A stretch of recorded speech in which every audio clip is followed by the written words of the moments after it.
Perkenalkan, nama saya Albert Ignatius Salboin, NIM saya 21G10044. Pada kesempatan kali ini saya akan menjawab pertanyaan dari mata kuliah Filsafat Ilmu dan Logika. Pertanyaannya yaitu, apa arti kebenaran? Menurut saya, kebenaran adalah persesuaian antara pengetahuan dan objek. Bisa juga diartikan suatu pendapat atau perbuatan seseorang yang sesuai dengan orang lain dan tidak merugikan diri sendiri. Kebenaran adalah lawan dari kekeliruan yang merupakan objek dan pengetahuan tidak sesuai. Ada juga beberapa tokoh yang mengartikan kebenaran sebagai berikut. Purwadarminta dalam Kamus Umum Bahasa Indonesia menerangkan bahwa kebenaran itu: pertama, keadaan atau hal dan sebagainya yang benar cocok dengan hal atau keadaan yang sesungguhnya. Misalnya, kebenaran berita ini masih saya ragukan. Kita harus berani membela kebenaran dan keadilan. Yang kedua, sesuatu yang benar atau sungguh-sungguh ada, betul-betul hal demikian halnya dan sebagainya. Misalnya, kebenaran-kebenaran yang diajarkan agama. Yang ketiga, kejujuran ketulusan hati. Misalnya, tidak ada seorang pun sanksi akan kebaikan dan kebenaran hatimu. Yang kedua, ada tokoh Abbas Hamami. Kata kebenaran bisa digunakan sebagai suatu kata benda yang konkret maupun abstrak.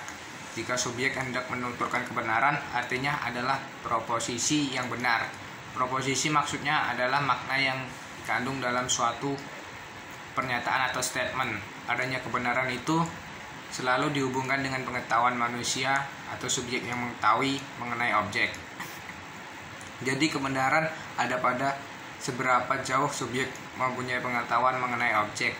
Sedangkan pengetahuan berasal mula dari banyak sumber. Sumber-sumber itu kemudian sekaligus berfungsi sebagai ukuran kebenaran. Ada beberapa teori kebenaran. Teori yang pertama, teori korespondensi.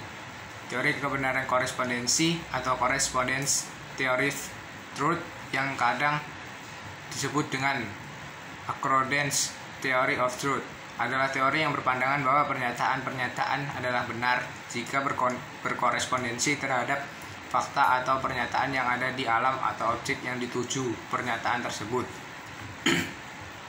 Kebenaran atau keadaan benar itu apabila ada kesesuaian antara arti yang dimaksud oleh suatu pernyataan atau pendapat dengan objek yang dituju oleh pernyataan atau pendapat tersebut.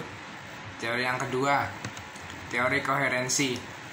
Pembuktian secara berulang pada teori korespondensi pada akhirnya akan melahirkan sebuah aksioma atau postulat yang pada umumnya berwujud sebagai kebenaran umum.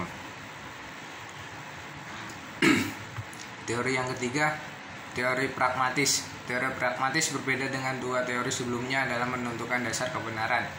Jika pada korespondensi, dasar kebenarannya adalah fakta objektif, dan pada teori koherensi adalah konsistensi logis, maka teori pragmatis meletakkan dasar kebenarannya pada manfaat praktis dalam memecahkan persoalan kehidupan.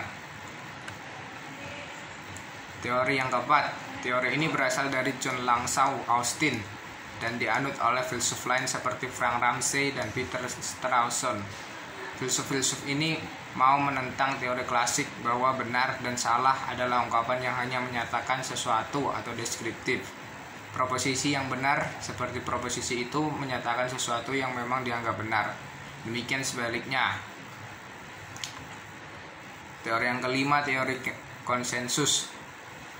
Teori kebenaran konsensus pada awalnya digagas oleh Thomas Kuhn, seorang ahli sejarah ilmu pengetahuan, penulis buku The Structure of Scientific Revolution. Ini menyatakan bahwa ilmu pengetahuan berkembang melalui beberapa tahapan. Selanjutnya pertanyaan yang kedua, bagaimana manusia memahami kebenaran? Manusia diciptakan dengan akal budi yang baik. Oleh karena itu, manusia dapat memahami kebenaran, dan manusia juga dapat memahami mana yang benar dan mana yang salah. Pertanyaan yang terakhir, bagaimana manusia membahasakan kebenaran? Manusia tersebut akan melakukan suatu tindakan yang menurut dirinya itu benar, dan tidak akan melakukan suatu tindakan yang tidak benar. Oleh karena itu, manusia akan membahasakan kebenarannya menurut akal pikirannya sendiri. Sekian dari saya, terima kasih.